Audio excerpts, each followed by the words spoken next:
In this tutorial, I'm going to show you how to add color on a model airplane or anything that you want to, and then add a second color. So this is what I've got right now, and I just want to add some simple color.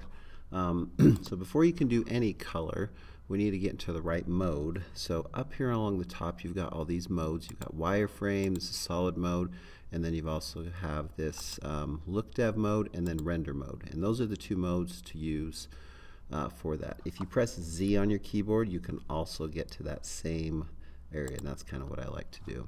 So materials, so you have to be on look dev or render mode. So I'm going to go to look dev and come down here to this little beach ball looking thing. And once you've done that, then I can go ahead and click on base color, and that will get me my first color. So you just pick a color, and that will go over the entire model. And then once you have that, I want to do a second color. To do a second color, you have to create a new color over here. So if you can't see that, scroll around with your scroller and click on the plus.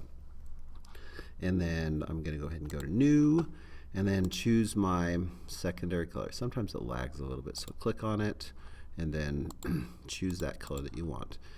Once I have that color, then I just need to select where I want it to go. So I select it, click on that color, and then click assign.